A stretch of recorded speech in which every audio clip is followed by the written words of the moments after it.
নমস্কার সকল ভক্ত বন্ধুদের সাদর আহ্বান জানাই বিশ্বজনীন বার্তা ফেসবুক পেজে। বিশ্বজনীন বার্তা ফেসবুক পেজে আজকে আমাদের প্রসঙ্গ সংযম। সংযম কথাটা আমরা প্রায়শই উচ্চারণ করে থাকি, কিন্তু সংযম কিভাবে আমাদের জীবনে গ্রহণ করা উচিত, কিভাবে সংযমকে গুরুত্ব দিয়ে সংযমের প্রয়োজনীয়তাটিকে আমরা উপলব্ধি করতে পারি, সে বিষয়ে একটু চিন্তা করা প্রয়োজন আছে।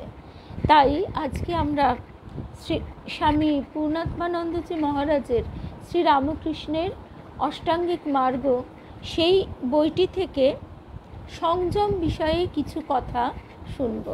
শুভ সন্ধ্যা জয়ন্তীদি। ঠাকুর মায়ের শ্রীচরণে সাষ্টাঙ্গ প্রণাম নিবেদন করে শ্রী গুরুকে স্মরণ করে আমরা শুরু করছি আজকের প্রসঙ্গ। আজকের প্রসঙ্গ সংযম। সংযম শব্দের অর্থ স্বামী পূর্ণাত্মানন্দজি মহারাজ বলছেন, সংযম শব্দের অর্থ যম অর্থাৎ নিয়ন্ত্রণ। ভিত্তির উপর যেমন ইমারত দাঁড়িয়ে থাকে, কিন্তু ভিত্তিকে শক্ত ও মজবুত না করলে ইমারতের স্থায়িত্ব নিয়ে প্রশ্ন ওঠে। এটা খুব সহজ একটা উদাহরণ, যে একটা বাড়ি তৈরি করতে গেলে তার ভিতটার প্রতি যদি আমরা নজর না দিই, এটা লেখাপড়া শেখার ক্ষেত্রে আমরা যদি প্রাথমিক ভিত্তিটি সঠিকভাবে তৈরি করতে না পারি, তাহলে উচ্চশিক্ষা গ্রহণের ক্ষেত্রে কতটা অসুবিধা হয় সে কথা বলাই বাহুল্য। প্রকৃতপক্ষে দেখা যায়, ভিত যদি শক্ত থাকে, তবে যে ইমারতটি তৈরি হচ্ছে বা শিক্ষার ক্ষেত্রে যে শিক্ষা গ্রহণ হচ্ছে, সেটি অনেক বেশি বলিষ্ঠ এবং দীর্ঘস্থায়ী হয়। শুভ সন্ধ্যা রীনাদি, শুভ সন্ধ্যা কল্যাণীদি, শুভ সন্ধ্যা। আজকে আমরা 7টা থেকে শুনছি, কারোর অনেকেরই হয়তো ভুল হতে পারে। আসলে শুক্রবার দিন আমরা 7টা থেকেই শুনবো। কেমন? বুধ শুক্র এই দুটি বার আমরা 7টা থেকে শুরু করব। শুভ সন্ধ্যা পারমিতার পক্ষে হয়তো 7টা থেকে হলে এই দিনগুলিতে লাইভে থাকা সুবিধা হবে। আসলে ওই যে বললাম, বাড়িতে আমাদের সদস্যদের যাদের বেরোতে হয়, তাদের রুটিন অনুযায়ী আমাদের রুটিনটি একটু অ্যাডজাস্ট করে নিতে হয়। সেই কারণেই 7টা থেকে আমরা বুধ এবং শুক্রবার সমবেত হব। আর আজকে আমরা যে বিষয়টি নিয়ে, যে প্রসঙ্গটি নিয়ে সমবেত হয়েছি, সেটি অত্যন্ত গুরুত্বপূর্ণ। সংযম। জীবনে চলার পথে, চলার ক্ষেত্রে সংযম যদি না থাকে, তাহলে কিন্তু আমরা লক্ষ্যহারা হয়ে যাই, দিশাহারা হয়ে যাই।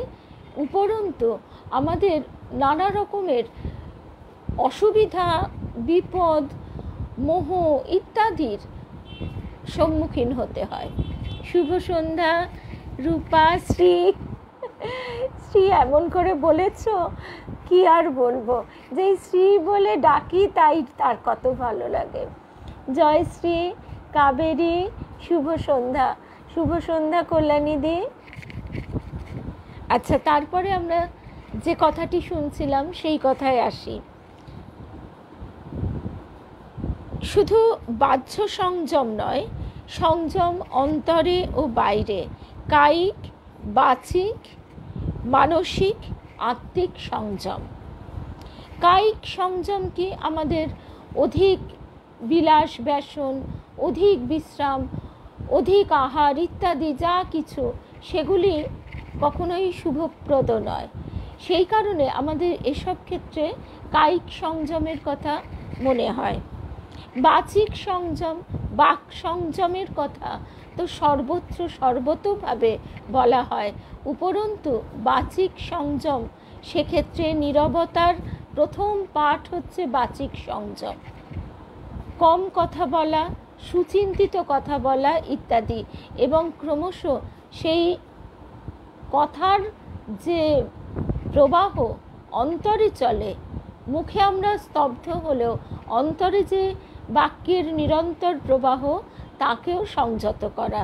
বাচিক সংযম, মানসিক সংযম, অর্থাৎ আমাদের বহু ক্ষেত্রে দেখা যায় কল্পনা, আবেগ, এই দুটি আমাদের এমন জায়গায় নিয়ে যায়। স্বামীজি একটা কথা বলছেন, এই কথাটি আমরা খুব গুরুত্ব দিয়ে কিন্তু অনেক সময় ভাবি না। স্বামীজির সাধারণত ওই শিবজ্ঞানী জীব সেবা সেই সংক্রান্ত কথাগুলিকে যতটা আমরা আলোচনা করি বা গুরুত্ব দিই, এই কথাটি কিন্তু খুব সাধন জীবন তো আরও অনেক পরে, সাধারণ জীবনেও চলার পথে অত্যন্ত গুরুত্বপূর্ণ। বিশেষ করে আজকের এই ডিপ্রেশন, হতাশার যুগে স্বামীজি বলছেন, তুমি যে চিন্তা করবে সেই চিন্তাকে তুমি আকর্ষণ করে আনবে। তোমার যে মানসিক চিন্তা, সেই মানসিক চিন্তাকে তুমি আকর্ষণ করছো। কথাটা কতখানি গভীর সেটা আমরা একটু ভাবলেই বুঝতে পারি। এই যে আজকাল লোকে বলে নেগেটিভ চিন্তা, পজিটিভ চিন্তা, তার মূলেও সেই একই কথা, যে আমরা সব কোনো বিষয়ে প্রথমেই যদি একটা নেতিবাচক ভাবনা নিই, তখন দেখা যায় যে একের পর এক নেতিবাচক সমস্যাগুলোই আমাদের পথ রোধ করে দাঁড়াচ্ছে। কিন্তু কেউ যদি উদ্যমী হয়ে সমস্ত নেতিবাচক চিন্তাকে সরিয়ে দিয়ে এগিয়ে চলে, তখন তার পথও প্রশস্ত হয়। কবির গানে খুব সুন্দর ওই কথাটি, চলার বেগে পায়ের তলায় রাস্তা জেগেছে। সত্যি তাই, আমরা যদি উঠে চলতে শুরু করি ঠিক কোনো না কোনো উপায় হয়ে যায়, কিন্তু কোনো ক্ষেত্রেই নেতিবাচক চিন্তা আমাদের এগিয়ে তো দেয় না, উপরন্তু হতাশ করে বসিয়ে দেয়। তো স্বামীজির এই কথাটি সেই জন্য কতটা গুরুত্বপূর্ণ আরেকটি ভাবেও আমরা ভাবতে পারি, যে অনেকেই একটা কথা বলে থাকে নজর লাগা। তার কারণ কি, আমাদের ভিতরে এই পরশ্রী কাতরতাটা প্রচণ্ড বেশি থাকে, এবং এই পরশ্রী কাতরতা থেকেই আমাদের ভিতরে সেই ভীতির সঞ্চার হয়, এবং সেই ভীতির সঞ্চার থেকে আমরা মনে করি যে অন্যের কুনজর পড়ে আমাদের কোনো কাজে একটা অশুভ ফল আসছে। শুভ সন্ধ্যা রুদ্রাণী, লক্ষ্মী, বিলাসপুরের দিদি, রূপা, শুভ সন্ধ্যা, রূপা ভট্টাচার্য, রূপা গাঙ্গুলি, শুভ সন্ধ্যা। তো স্বামীজির কথাটি আবার এক্ষেত্রে বিশেষ প্রণিধানযোগ্য, যে স্বামীজি বলছেন তুমি যেমন চিন্তা করবে ঠিক তেমন চিন্তার প্রবাহ বা ধাক্কা এসে তোমাকে লাগবেই। এই কারণে আমাদের শাস্ত্রে বলা হয় সকলের জন্য, সেটা যদি মেকানিক্যালিও করা হয় তাও তার একটা গুরুত্ব আছে। যান্ত্রিকভাবেও যদি আমরা নিয়ম রক্ষা হিসেবেও প্রতিদিন যদি আমরা জগতের মঙ্গল চিন্তা করি, সকলের মঙ্গল চিন্তা করি, তাহলে কিন্তু আমাদের চারিপাশে সেই মঙ্গল চিন্তার একটা স্পন্দন তৈরি হয়।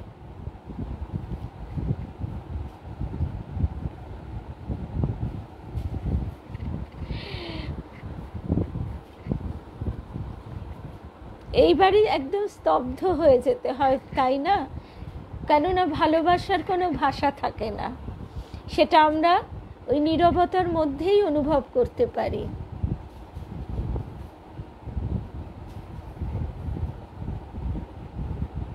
নিশ্চয়ই রীনাদি, নিশ্চয়ই শুভ সন্ধ্যা স্বপ্নাদি। আগামীকাল তোমার জন্মদিন রীনাদি, সেটাও আমি জানি। তো সেই আগামীকাল তোমার বোধহয় আবার নতুন জন্ম, নতুন পথ চলা। হেরে গিয়ে দুঃখিত হয়ে তো কোনো লাভ নেই। জীবনকে আমরা যতই বলি না কেন, জীবনের শোক দুঃখ এগুলিকে আমরা কেউ অস্বীকার করতে পারি না। যতই বলি না কেন জগৎ স্বপ্নবৎ, ঠাকুর একদম পরিষ্কার বলে দিচ্ছেন, আমার পায়ে প্যাট করে কাঁটা ফুটলো, আমি কি করে বলবো জগৎ স্বপ্নবৎ? এক গলা জলে দাঁড়িয়ে যার ঘরবাড়ি ভেসে গেছে, যার আহার নেই, সে কি করে বলবে জগৎ স্বপ্নবৎ? সুতরাং সেটা বলা যায় না। কিন্তু যে কর্মের মধ্যে দিয়ে তিনি নিয়ে চলেন, সেই কর্মটিকে তার কর্ম মনে করে নিরন্তর তার কাছে প্রার্থনা করতে করতে এগিয়ে চলা। তিনি কর্মনাশা, তিনি আমাদের প্রারব্ধ কর্ম ক্ষয় করিয়ে দেন। যেখানে হয়তো আমাদের মা পরিষ্কার বলছেন ফাল বেধুত, সেখানে ছুঁচ ফুটবে, তার উপর নির্ভর করে চলতে চলতে আমরা ক্রমে সেইটি অনুভব করতে পারি। আমাদের সকলের শুভেচ্ছা, সকলের প্রার্থনা আছে রীনাদি, তুমি কখনো নিজেকে একা মনে করো না। সর্বোপরি মা আছেন সঙ্গে। আজকেই পরম পূজনীয় দিব্যানন্দজি মহারাজের খুব সুন্দর একটা ছবি এবং তলায় লেখা শুভার্থী পোস্ট করেছিল। দেখলাম যে হ্যাঁ রে, মাকে ডাকবি বুঝলি।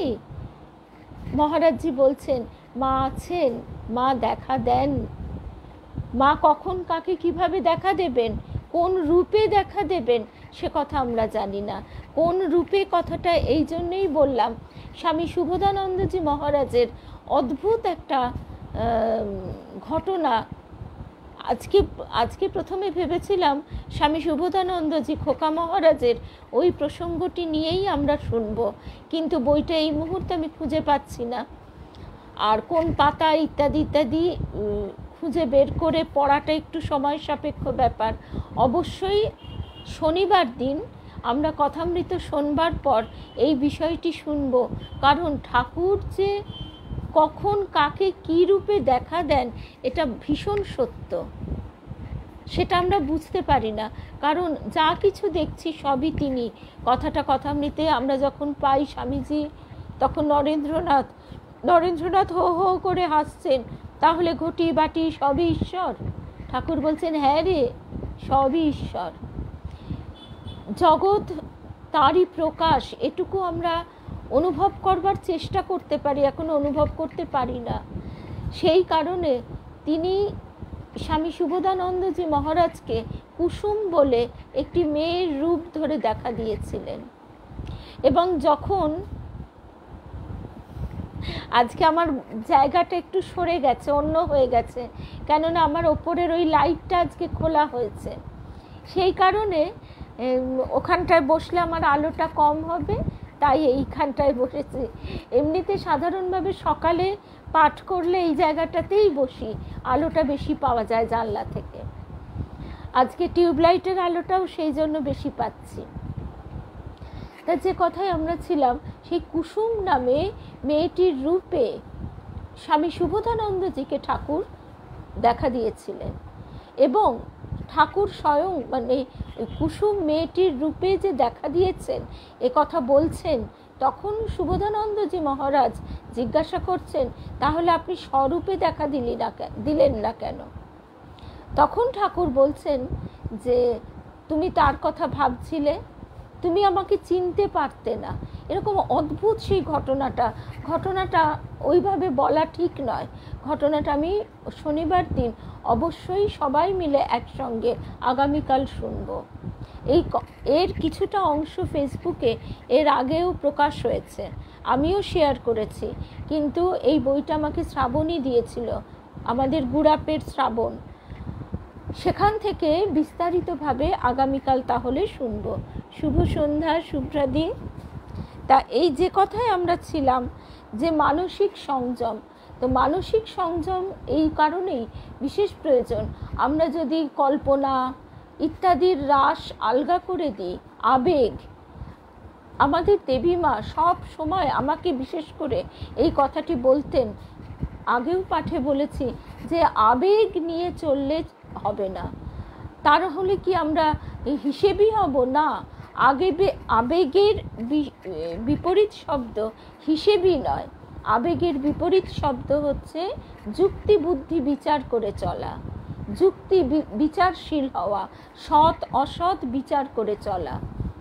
এই ভাবটিকে যেন আমরা গ্রহণ করি। এর আগে আরেকদিনও পড়ছিলাম আজ্ঞাচক্র, অর্থাৎ আমাদের হৃদয়ে যে শক্তিটি থাকে আজ্ঞাচক্র, এটা সাধকদের যে দর্শন বা ব্যাখ্যা, অবশ্যই মেডিকেল সায়েন্সে সেটা প্রমাণ হয় না। তো সেখান থেকে সেই শক্তি যদি নিম্নগামী হয় তাহলে সেটি হয় আবেগ, তা আমাদের মোহ এবং আসক্তিতে যুক্ত করে।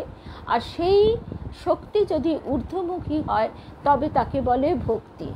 ঠাকুর এইখানেও বলছেন মোড় ফিরিয়ে দাও। আমাদের সহজ করে এর থেকে আর কেউ বলেননি।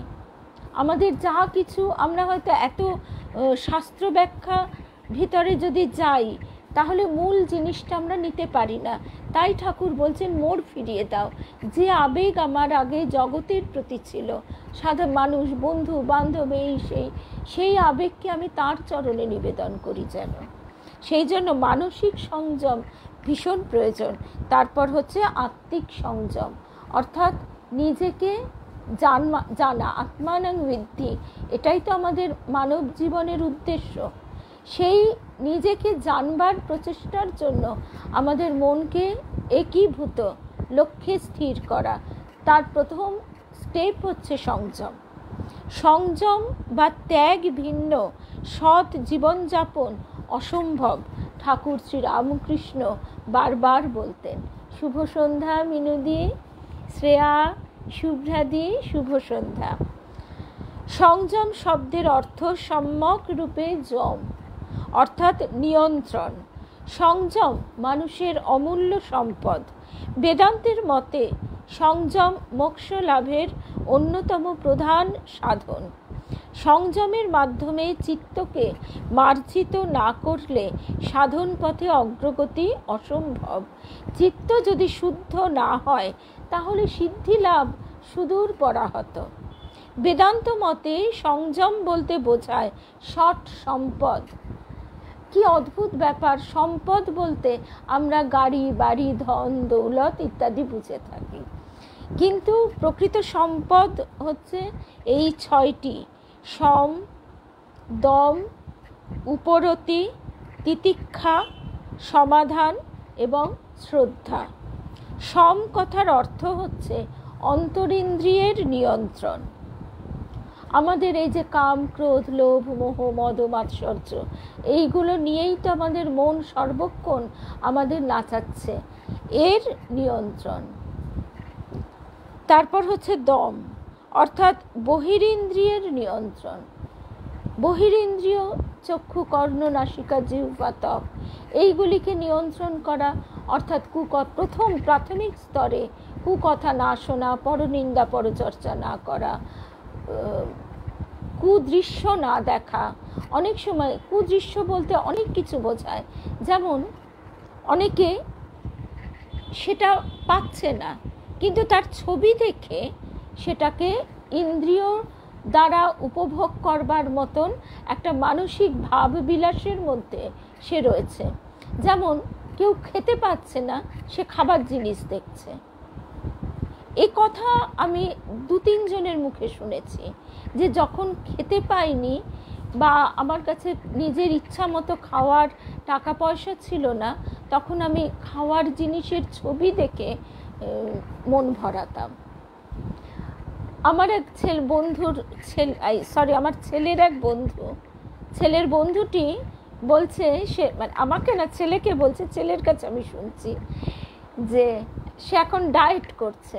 এবার ডায়েট করতে গিয়ে সে এতটাই তার কষ্ট হচ্ছে, সে শুধু দিনরাত্রির খাওয়ার ছবি দেখছে। এটা হচ্ছে ছেলে মানুষই বয়সের কথা, কিন্তু এর গভীরতা অনেক দূর বিস্তৃত। এক একটা বয়সে মানুষ কেন খারাপ ছবি, খারাপ জিনিস দেখা, পড়া ইত্যাদি কেন করে, এটাই কারণ। সেইখানে সম, দম কতটা গুরুত্বপূর্ণ এটা বোঝা যাচ্ছে। তারপর হচ্ছে উপরতি, অর্থাৎ বিষয় ভোগ বাসনায় স্বাভাবিক বিরাগ। ভোগ ছাড়া ত্যাগ হয় না, তাই প্রতি মুহূর্তে আমরা যে ভোগের মধ্যে বাস করছি, করতে করতে তার কাছে প্রার্থনা যে এই ভোগাকাঙ্ক্ষা থেকে আমাকে মুক্ত করো। আমার ভিতরে যদি ভোগাকাঙ্ক্ষা না থাকে তাহলে সেই বস্তুটির প্রতি আমার কোনো আকর্ষণ আসবে না। সেই জন্য ভোগ করতে করতে তার কাছে নিরন্তর প্রার্থনা। তারপর তিতিক্ষা, অর্থাৎ যা আমাদের দেহ মনকে বিচলিত করে, অভিভূত করে, সেই ভাবটিকে উপেক্ষা করা। অর্থাৎ শীত উষ্ণ, হর্ষ বিষাদ, লাভ ক্ষতি, মান অপমান দেহ মনকে বিচলিত করে, অভিভূত করে। এই বিরুদ্ধ ভাবসমূহকে অবলীলায় উপেক্ষা করার সামর্থ্য। আমাদের অনেকের ভিতরে একটা প্রবণতা থাকে, কথায় কথায় মানে লেগে যায়, কথায় কথায় অভিমান হয়। এখন এগুলো হচ্ছে ওই মন যদি পাতলা হয় তাহলে তাতে অল্প ভাবের ধাক্কাতেই ঢেউ ওঠে। এবার মন যত গাঢ় গভীর ঘনীভূত হবে তত, এবং সেটা কিভাবে হয় আমাদের গুরুদেব বলতেন, সেটা হয় তার চিন্তা করতে করতে, তার গভীরভাবে তার চিন্তা করতে করতে আমাদের মন তখন এই তুচ্ছাতি তুচ্ছ বিষয়ে কিছুতেই বিচলিত হয় না। এটা মানে আমাদের নিজেদের জীবন দিয়েই আমরা বুঝতে পারি। আবার একটা খুব স্থূল উদাহরণ, যেমন আমরা যখন ছোট ছিলাম সেই সময় রিসরায় থাকাকালীন আমাদের ওই সময় খুব লোডশেডিং হতো। তখন অনেক সময় দেখতাম আমার মা খুব বিরক্ত হচ্ছে, গজগজ করছে। আমার বাবা বলতেন যে এত বিরক্ত হবার কি আছে, তুমি তো বিরক্ত হয়ে এটা গজগজ করে কোনো সমাধান করতে পারবে না, সমাধানের চেষ্টা করো, যদি সলভ হলেও তো ভালো, আর যদি দেখো একান্তই সেটা সমাধানের বাইরে তাহলে সহ্য করো। এবার কি সমাধানের কি উপায়? আস্তে আস্তে যখন আমাদের পাড়ায় জেনারেটরের ব্যবস্থা হলো, না প্রথমে হলো ইনভার্টারের ব্যাপার, সেই ইনভার্টার নেওয়া হলো, তারপর হলো জেনারেটরের ব্যবস্থা, ইনভার্টারটিও রইল, আবার 2টি কি 3টি 4টি করে পয়েন্ট নেওয়া রইল। অটোমেটিক লোডশেডিং হলেই আমরা লাইট ফ্যান জ্বালাতে পারছি। তা এইগুলো হচ্ছে সমাধান। যার পক্ষে এই সমাধানটি করা সম্ভব সে করবে, যার পক্ষে না সম্ভব তাকে সহ্য করা ছাড়া উপায় নেই। এইগুলোই হচ্ছে তিতিক্ষা।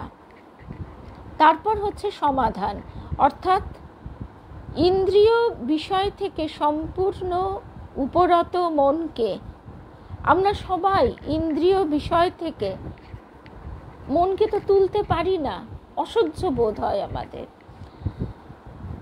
শ্রবণ মনন ও নিদিধ্যাসনের সাহায্যে ইষ্টাকারা বৃত্তিতে নিবাত নিষ্কম্প দ্বীপের ন্যায় সংস্থাপন। অর্থাৎ মনকে এই নানা রকম ঐহিক পার্থিব যে এমনকি দৈনন্দিন এক একটা বিষয় নিয়ে দৈনন্দিন যে কাজগুলো সেটা আমরা সহজে সংক্ষেপে করে নিয়ে ইষ্ট চিন্তা করতে পারি, এটা একটা উপায়। সেটাই বলা হচ্ছে এখানে যে সমাধান, অর্থাৎ ইন্দ্রিয় বিষয় থেকে সম্পূর্ণ উপরত মনকে, মন সেগুলি নিয়ে এত ব্যতিব্যস্ত থাকে, সে ধোয়া মোছা থেকে শুরু করে বিভিন্ন বিভিন্ন তুচ্ছ তুচ্ছ জীবনের মানে খুঁটিনাটি বিষয় থেকে মনকে তুলে নিয়ে ঈশ্বর চিন্তা, আমরা ছোট ছোট বাজে চিন্তায় মনের বাজে খরচ করি, সেখান থেকে শ্রবণ মনন নিদিধ্যাসনের সাহায্যে ইষ্টাকারা বৃত্তিতে নিবাত নিষ্কম্প দ্বীপের ন্যায় সংস্থাপন। যোগীরা চান তৈলধারাবৎ একেবারে সদা সর্বদা তার চিন্তা যেন আমাদের হৃদয়ে প্রবাহিত হয়, অন্তরে প্রবাহিত হয়। তারপর হচ্ছে শ্রদ্ধা, অর্থাৎ গুরু ও শাস্ত্রবাক্যে, অর্থাৎ ইষ্ট বিষয়ে অকম্পিত ও অবিচলিত আস্থা বা বিশ্বাস। এই বিশ্বাস কথাটা আমাদের বারে বারে আসে। শ্রী শ্রী মা যেমন বলছেন, বিশ্বাস হলো তো হয়েই গেল। সেই বিশ্বাসের জায়গায় পৌঁছতে অনেক বিশ্বাসের স্তর পার হতে হয়।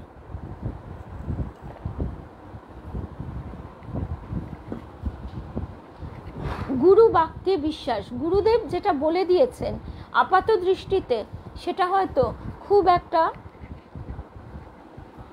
মানে খুব একটা চমকপ্রদ নয়, খুব একটা আপ টু দ্য মার্ক নয় মনে হতে পারে আমাদের স্থূল সাধারণ সীমাবদ্ধ দৃষ্টিতে। কিন্তু ওই গুরু বাক্য যে মাথায় করে নিয়ে এগোবে, সে দেখবে যে কিছুদিনের মধ্যেই তার হয়তো একটা বিরাট পরিবর্তন ঘটে গেল। আবার কোনো কোনো বিষয়ে আমরা হয়তো শত রকম বুদ্ধি দ্বারা, যুক্তি দ্বারা চিন্তা ভাবনা করে একটা সিদ্ধান্ত নিলাম, কিন্তু কার্যক্ষেত্রে দেখা গেল সম্পূর্ণ বিপরীত ঘটনা ঘটেছে। সন্তানের বিবাহ, লেখাপড়া থেকে শুরু করে ঘর বাড়ি ইত্যাদি সমস্ত ক্ষেত্রেই যাদের পক্ষে সম্ভব, যাদের মানে গুরুর কাছ থেকে এই আদেশ পাওয়া সম্ভব, তাদের তো সদা সর্বদা গুরু বাক্য মাথায় করে নিয়ে চলার চেষ্টা করা উচিত মানে চেষ্টা না, একেবারে চলাই উচিত। কিন্তু যে ক্ষেত্রে এবার সমস্যা হচ্ছে কি, অনেকেরই গুরু মন্ত্র দান করে তিনি হয়তো আর দেহে নেই। তখন যে সমস্যাটা হয়, আমরা এত অস্থির অধৈর্য যে আমরা তখন চাই সঙ্গে সঙ্গে ইনস্ট্যান্ট একটা জবাব, ইনস্ট্যান্ট একটা সমাধান। সেই ইনস্ট্যান্ট সমাধানটা আসে না বা জবাবটাও আমরা পাই না। শুভ সন্ধ্যা চিনুদি, রিমা, মধুরিমাদি, শুভ সন্ধ্যা। আজকে আমাদের 7টা থেকে গো, ওই জন্য বোধহয় কারোর আসতে একটু দেরি হয়েছে। আমরা বুধবার আর শুক্রবার 7টা থেকেই শুরু করব। মোটামুটিভাবে 7টা থেকে যদি প্রতিদিনই শুরু করা যায় তাহলে মনে হয় ভালোই হবে। কারণ অনেক সময় অনেক বৃহস্পতিবার, আজকেও অপর্ণাদি বলছিলেন যে মিলন তীর্থ গ্রুপে আমাদের যে মাসে 2টি করে সমবেত হবার কথা, একটু এদিক ওদিক হয়ে যাচ্ছে, হচ্ছে না। আমি নিজেও কিছু মানে কাজে ব্যস্ত থাকার ফলে সময়ে হয়ে উঠতে পারছে না। গতকালই আমাদের পাঠ যেমন স্থগিত রাখতে হলো। তবে চেষ্টা করব, এরপর আশা করব এপ্রিল মাস থেকে একদম সুন্দরভাবে নিয়মিত চলতে পারবো। আর 7টা থেকে শুরু করলে আশা করি সুবিধা হবে। আচ্ছা, তারপরে যে কথায় ছিলাম, হ্যাঁ, শ্রদ্ধা। এরপর হচ্ছে ওই শ্রদ্ধা, অর্থাৎ গুরু ও শাস্ত্রবাক্যে বিশ্বাস। এবার যার ক্ষেত্রে সেই গুরুকে সে পাচ্ছে না, সে কি করবে? তার ক্ষেত্রে শ্রী শ্রী মা যেমন বলে দিয়েছেন, আমার কাছ থেকে কিভাবে আদেশ পাবে, তখন স্বল্পাহার করবে, পরিমিত আহার করে মনকে নীরব করে তুমি শান্তভাবে একটু নির্জনে, পরিবারের মধ্যেই নির্জনে বাস করবার চেষ্টা করবে এবং নিরন্তর তাকে নিজের মানে কষ্টের জায়গাটা বা নিজের যেখান থেকে আমরা সমাধান চাইছি সেই কথা যদি নিরন্তর আমরা তার কাছে নিবেদন করি, তাহলে উত্তর মা বলছেন পাবে। যদি তুমি উত্তর না পাও তাহলে বুঝবে এখনো তুমি আমার উত্তর পাওয়ার উপযুক্ত হওনি। আমাদের গুরুদেব কিন্তু একই কথা বলেছিলেন। গুরুদেব বলেছিলেন যে এরপর আমি কোথায় চলে যাব আর আমায় পাবি না। তখন আমি বলেছিলাম হাউমাউ করে, তাহলে কি হবে? তখন গুরুদেব বলেছিলেন মনই শেষে গুরু হবে। অর্থাৎ নিজের শুদ্ধ অন্তর থেকে হঠাৎ হঠাৎ কিন্তু আমরা এটা পাইও। হঠাৎ হঠাৎ আমাদের ভিতর থেকে কে যেন বলে ওঠে যে তুমি এইটাই করো, তুমি এই দিকেই এগো। অনেক সময় এই অসুবিধাটা বিশেষ করে আমাদের মতনের ক্ষেত্রে কি হয়, লেখাপড়া করবে, একটা উপযুক্ত বিষয় নিয়ে তাকে এগোতে হবে, সেক্ষেত্রে সে কোন বিষয়টা নেবে, এটা একটা সমস্যা হতে পারে। আর একটা জায়গায় হতে পারে বিবাহ, সেক্ষেত্রে হ্যাঁ মানে কিভাবে সে পজিটিভ উত্তর দেবে কি না বলবে, সেক্ষেত্রে একটা আমাদের সমস্যা হতে পারে। এই সমস্ত ক্ষেত্রে কিন্তু শ্রী শ্রী মায়ের এই নির্দেশ। অথবা এই যে স্কুলে ভর্তি হওয়া, রিনাদি যে কথা বলছিল যে তাদের জীবনকে আবার নতুন গতিপথে এগিয়ে নিয়ে চলা, এই সমস্ত ক্ষেত্রে একটা আমাদের সিদ্ধান্ত নেবার প্রশ্ন আসে। তারপরে লোকের জায়গা জমি কেনা, গাড়ি কেনা, বা কোনো একটা বড় সম্পত্তি কেনা, ফ্ল্যাট কেনা, ইত্যাদি ইত্যাদি। এই সমস্ত ক্ষেত্রে আমরা যদি নিজের মনকে অত্যন্ত নীরব করে তার শরণাগত হয়ে সিদ্ধান্তের দিকে এগোই, মানে সিদ্ধান্তের দিকে এগোই কথাটা একটু ভুল হলো, মানে মনকে নীরব করে যদি আমরা মায়ের কাছে সিদ্ধান্ত চাই, তাহলে তার উত্তর পাওয়া যায়। একথা শ্রী শ্রী মা কিন্তু বলছেন। শুভ সন্ধ্যা পল্লবী, নিবেদিতা, সাহানা। আমারই এক বন্ধু, কিন্তু সে নিজেই আমায় বলেছিল যে তার কন্যার বিবাহের ক্ষেত্রে ঠিক এইভাবে সে ফল পেয়েছে। তা সুতরাং এখন সে মেয়েটি যথেষ্ট সুখে আছে। সে একটা বিপথে চলে যাচ্ছিল। কি হয়, যে কোনো একটা এই ছোটো ছেলে মেয়েরা একটা সম্পর্কে জড়িয়ে পড়ে, তখন তাদের একটা মায়া মোহ ইত্যাদির একটা আবরণ এসে যায়। কিন্তু সেই জায়গায় মা বাবারা অনেক অভিজ্ঞ এবং ওই মোহের দ্বারা বশীভূত নয় বলে তারা অনেকটা সমস্যাটা বুঝতে পারে, এবং সেটা আবার বোঝাতে গেলে সন্তানেরা বুঝতে পারে না। তা আমার সেই স্কুলের বন্ধু, সে তারও ঠিক এই একই সমস্যা হয়েছিল। তারপরে সে একদিন কাতরভাবে মায়ের কাছে প্রার্থনা করে। তারপর দেখা যায় ঘটনা পরম্পরা, মানে ঘটনাগুলি এমনভাবে ঘটতে শুরু করলো যে মেয়েটি সরে এলো, এবং মেয়েটি সরে আসতে পারলো। তো এইখান থেকেই আমরা দেখছি যে গুরু বাক্যে অবিচলিত আস্থা বা বিশ্বাসের কথা বলা হচ্ছে। কারণ আমাদের শাস্ত্র আধ্যাত্মিকতা কখনো আমাদের পলায়নপর মনোভাবের দিকে ঠেলে দেয় না। আমরা আমাদের যে সংসার ধর্ম আমরা পালন করি, সেখান থেকে সরে গিয়ে নয়, তাকে নিয়েই আমাদের এগিয়ে চলা। তারপরে মহারাজজি বলছেন, এদের অনুশীলন অবশ্য কর্তব্য, কিন্তু সেই অনুশীলন অত্যন্ত কঠিন। তবে অনুশীলন কঠিন বলে বসে থাকলে যা হবে, কোনোদিনই আর এগোনো হবে না। তারপরে মহারাজজি, স্বামী পূর্ণাত্মানন্দজি মহারাজ বলছেন, শুধু যে বেদান্ত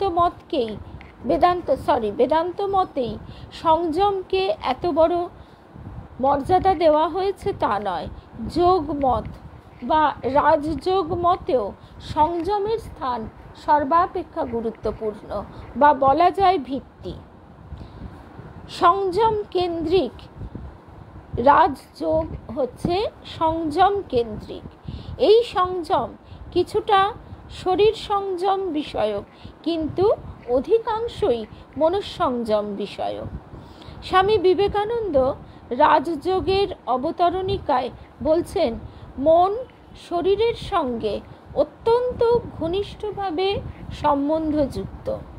যদি আমরা বিশ্বাস করি মন শরীরের সূক্ষ্ম অবস্থা বিশেষ, আর মন শরীরের উপর কার্য করে, তাহা হইলে ইহাও যুক্তিসঙ্গত যে শরীরও মনের উপর কার্য করে।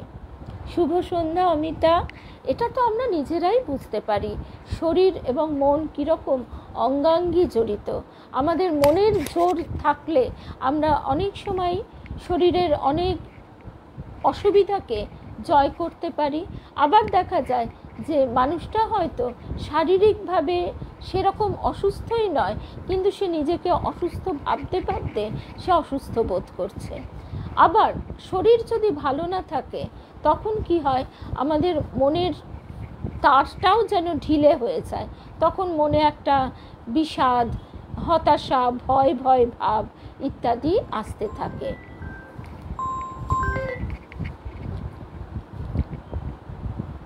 যদি আমরা বিশ্বাস করি মন শরীরের সূক্ষ্ম অবস্থা বিশেষ, আর মন শরীরের উপর কার্য করে, তাহা হইলে ইহাও যুক্তিসঙ্গত যে শরীরও মনের উপর কার্য করে। শরীর অসুস্থ হইলে মনও অসুস্থ হয়, শরীর সুস্থ থাকিলে মনও সুস্থ এবং সতেজ থাকে। এই কারণে বলা হয়, সবসময় নিজেকে সচল রাখা। অনেক সময় বলা হয় যে এই কালকেই, বিশেষ করে কালকের দিনের উদাহরণটাই, কালকে যেমন সারাদিন আমাদের বাড়ির নানা রকম কাজ চলছে বলে এত অস্থির অস্থির লাগছিল, কিছুতেই মনঃসংযম হচ্ছিল না। তখন আমরা বেশ খানিকটা, 3 জনেই বেরোলাম, অনেকটা পথ হাঁটলাম। হেঁটে কিছু কিছু দোকান বাজার করবার ছিল, প্রত্যেকটা প্রয়োজনীয়, অপ্রয়োজনীয় ওই শপিং করে মন ভালো করা নয়, জিনিসপত্রগুলো কেনা মানে একটা কাজ সারা, সেটা করে সেই হেঁটে বাড়ি এলাম। তখন 9টা বেজে গেছে। তখন আস্তে আস্তে আবার ঝরঝরে লাগলো। তো এই যে ব্যাপারটা,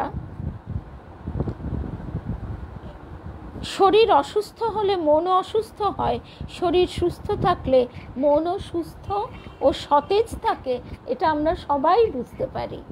শুভ সন্ধ্যা অমিতা। যখন কোনো ব্যক্তি ক্রুদ্ধ হয় তখন তার মন উত্তেজিত হয়ে পড়ে।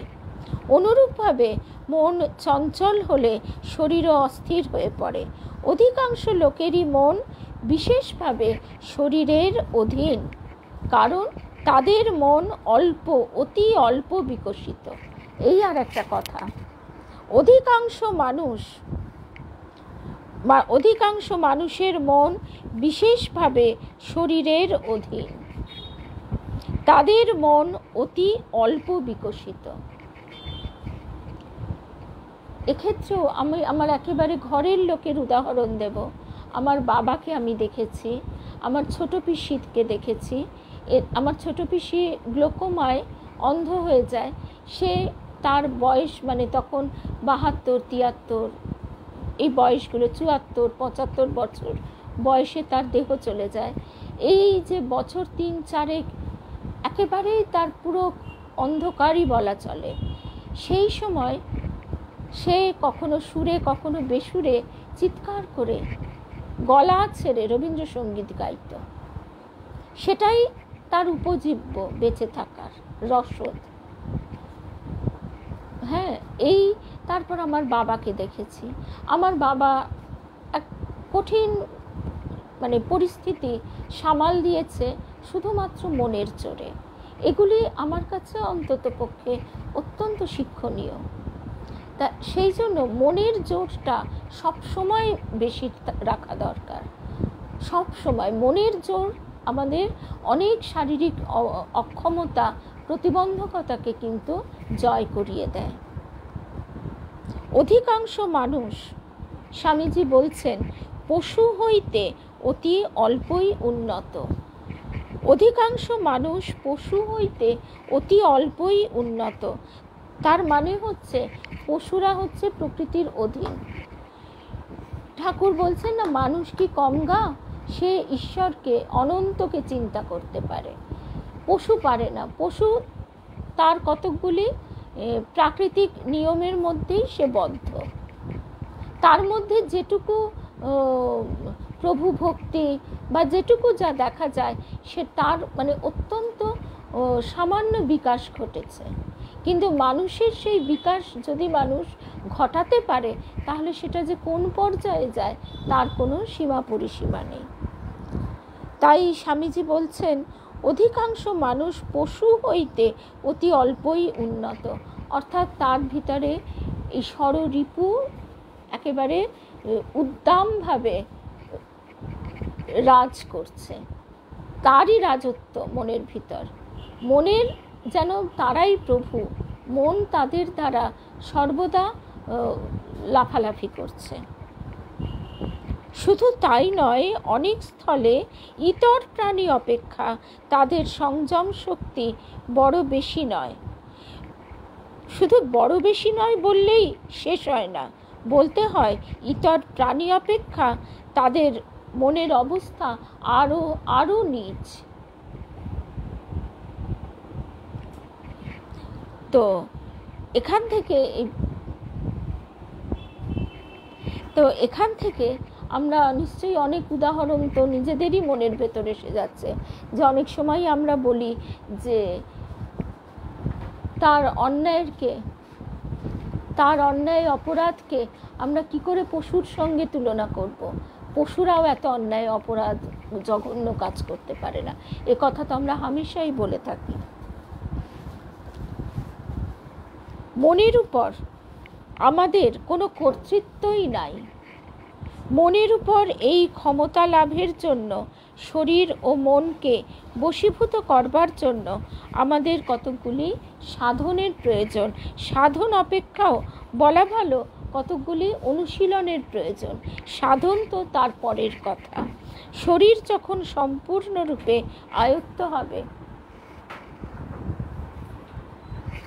শরীর যখন সম্পূর্ণরূপে আয়ত্ত হবে তখন মনকে নিয়ে নাড়াচাড়া করবার চেষ্টা করতে পারি। আমরা দেবেন্দ্রনাথ মজুমদারের কথা এর আগে শুনেছি, সেখানে আমরা শুনছি তিনি 64 রকমের যোগ, মানে হঠযোগ নয়, এমনি যে যোগ দেহের যে যোগ ব্যায়াম যাকে বলা হয়, তিনি 64 রকমের যোগ ও প্রাণায়াম জানতেন এবং সেগুলি করতে করতে এক এক সময় তার মনে হতো দেহ এত লঘু হয়ে যাচ্ছে যে বুঝি আকাশে উড়ে যাবে। মানে এতটাই তার শরীরের উপর আয়ত্ত এসে গেছিল। কিন্তু তারপরেও তার মনের ভিতর এক অসম্ভব ব্যাকুলতা, ছটফটানি, যে এভাবে তাকে উপলব্ধি করা যায় না, কোথায় একটা বিরাট যেন ফাঁকি রয়ে যাচ্ছে।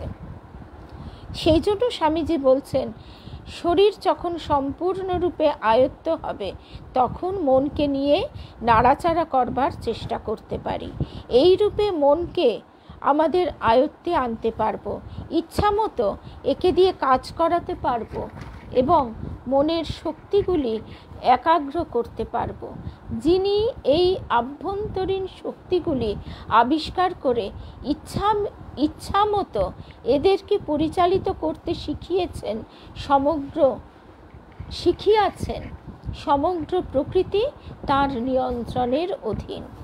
মনুষ্য জাতির উন্নতি ও সভ্যতার অর্থ শুধু এই প্রকৃতিকে নিয়ন্ত্রণ করা, অন্তর ও বাহ্য প্রকৃতিকে। আমরা প্রকৃতিকে বাইরে থেকে কিছুটা তার উপরে নিয়ন্ত্রণ ক্ষমতা আমাদের এসেছে, কিন্তু একটা জায়গা নিয়ন্ত্রণও বলা ভুল, আমরা হয়তো আগাম পূর্বাভাস দিতে পারছি, কিন্তু সম্পূর্ণরূপে নিয়ন্ত্রণ ক্ষমতা আমাদের আসেনি। সেই জন্য আমাদের যোগী মুনি ঋষিরা বলছেন, আগে নিজের মনের উপর নিয়ন্ত্রণ আনো, নিজের মনের শক্তি বাড়াও। সেই মনের শক্তি যখন বেড়ে যাবে তখন সেটা এতটাই বেড়ে যাবে যে এই যে আমরা ভাবি এটা খুব অলৌকিক ঘটনা যে আমি বৃষ্টি বন্ধ করে দিলাম, তা কিন্তু নয়। মনের শক্তি এতটাই বেশি যে সেখানে সেই মুহূর্তে, সেই কারণে, সেই সময়টুকুর জন্যে সে প্রকৃতির উপর নিয়ন্ত্রণ জারি করলো।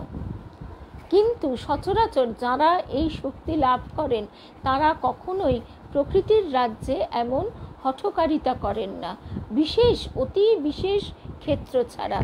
সম্ভবত স্বামী বীরেশ্বরানন্দজি মহারাজ, কি আমি সেটা মনে করে বলতে পারছি না নামটা, কিন্তু কোনো এক মহারাজের সময়কার কথা, সেদিন মঠে কোনো উৎসব আছে, প্রচুর মানুষজন আসবে, কিন্তু ওই আগাম পূর্বাভাস আছে প্রবল বৃষ্টির সম্ভাবনা। তখন একজন ব্রহ্মচারী সেই মহারাজজিকে বলছেন যে, মহারাজ আপনি একটু ঠাকুরের কাছে বলুন না যাতে বৃষ্টি না হয়। তখন সেই মহারাজ বলছেন যে, দেখো, এর জন্য ঠাকুরকে বিরক্ত করার কি দরকার, সে তো তার সন্তানদেরই অনেকেরই সেই ক্ষমতা আছে।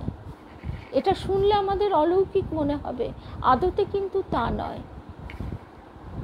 এই নিয়ন্ত্রণের জন্য আমরা আমাদের নিজেদের যে কত গভীর শাস্ত্র ছিল তাকে আমরা ভুলে গেছি, সেই জন্যই আজকে আমাদের কাছে এটি অলৌকিক বোধ হয়। এই নিয়ন্ত্রণের জন্য মহর্ষি পতঞ্জলি অষ্টাঙ্গ যোগের বিধান দিয়েছেন। ইয়ম, অহিংসা, সত্য কথা, অস্তেয় বা অচৌর্য, ব্রহ্মচর্য, এবং অপরিগ্রহ, কারোর কাছে কিছু না নেওয়া, ব্রহ্মচর্য রক্ষা করা, চুরি না করা, সত্য বল এবং অহিংসা, এই ভাবগুলি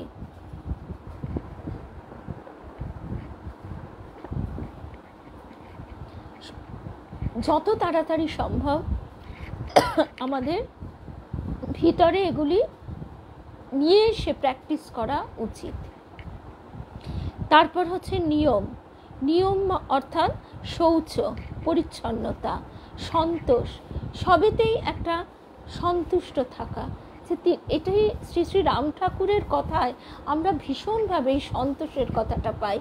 তিনি বলছেন যে কোনো কিছু চাইবে না, তিনি যে তোমাকে দিয়েছেন, আজকের জন্য এটা দিয়েছেন, এর জন্য কৃতজ্ঞ চিত্তে তুমি সেটি গ্রহণ করো, মাথায় করে নাও।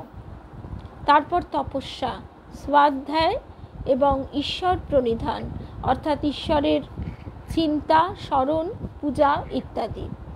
আসন অর্থাৎ সাধন অভ্যাসের জন্য বসার প্রণালী, সেটি সুখাসনেও বলা হয়। অর্থাৎ যেভাবে বসলে বেশ কিছুক্ষণ সময় বসা যায়, সেইভাবে বসে তার মন্ত্র জপ বা চিন্তা করা। প্রাণায়াম, নিঃশ্বাস প্রশ্বাসের নিয়ন্ত্রণ। নিঃশ্বাস প্রশ্বাসের নিয়ন্ত্রণ, প্রাণায়াম, গুরুমুখী বিদ্যা, এগুলি নিজে নিজে করতে যাওয়া খুব একটা উচিত নয়। তবু যতটুকু যার জানা থাকে সে সেটুকু করলেও তার সর্বোপরি যে কথা আমাদের গুরুদেব বলতেন, ভক্তিতে প্রাণায়াম হয়, ভক্তিতে কুম্ভক হয়। অর্থাৎ আমরা যখন নিবিষ্ট মনে কোনো কিছু চিন্তা করি তখন আমাদের অটোমেটিক্যালি শ্বাস প্রশ্বাসের গতি মন্থর হয়ে আসে এবং আস্তে আস্তে আমরা তখন একটা এমন সুন্দর ছন্দময় নিস্তরঙ্গ অবস্থার মধ্যে প্রবেশ করি, সেটা নিজেরাই অনুভব করবার বিষয়। তারপর হচ্ছে প্রত্যাহার, অর্থাৎ মনের বিষয় অভিমুখী গতিকে ফিরিয়ে তাকে অন্তর্মুখী করা। এই যে এটাও তো নিজের প্রতি মুহূর্তে বুঝতে পারছি, এই যে বাড়ির কাজ হচ্ছে তাকে সাজানো গোছানো, আজ এটা করা কাল এটা করা, এই জিনিসটা কেনা ওইটা করা, এটা করতে গিয়ে কি হচ্ছে, এইটা করবার আগে আমি সারাদিন শান্ত মনে যে চিন্তা করবার সুযোগ বা সুবিধাটা পেতাম বা আমি যেটা করতাম সেটা যেই নষ্ট হয়ে যাচ্ছে, তখন এই পাঠে সময়টিতে ক্লান্ত বোধ করছি। শুভ সন্ধ্যা রূপশ্রী, রূপা। সেই সময় আমরা পাঠের এই সময়টাতে ক্লান্ত বোধ করছি। এই কথাটাই সেদিন কাবেরীকেও বলছিলাম, মধুরিমাদিকেও বলছিলাম। ওরা জিজ্ঞেস করছিল আজকেও পাঠ বন্ধ? হ্যাঁ গো, সকাল থেকে আমি যদি কোথায় মিস্ত্রি কি সারাবে কি সাজাবে এই সমস্ত স্থূল চিন্তা করি, তাহলে হঠাৎ করে আমরা ঈশ্বর চিন্তার মধ্যে প্রবেশ করতে কি পারি না। শ্রী শ্রী মা বলছেন সন্ধেবেলা আলো জ্বালবে, তুমি সকাল থেকে সলতে পাকাও।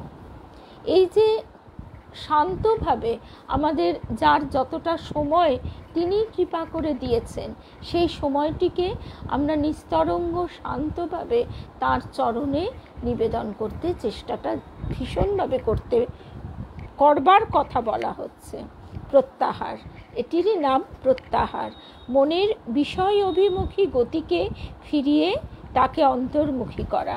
তারপর ধারণা, মনের একাগ্রতা, অর্থাৎ আমরা যদি একটা দুটো কথাও শুনি সেটাকে বারবার মনের মধ্যে চিন্তা করে করে তার গভীর ছাপ ফেলে দেওয়া। এ তো লেখাপড়ার ক্ষেত্রে আমরা নিজেরাই উপদেশ দিয়ে থাকি যে শুধু পড়লে হয় না, সেটা বারবার ভাবতে হয়, চিন্তা করতে হয়।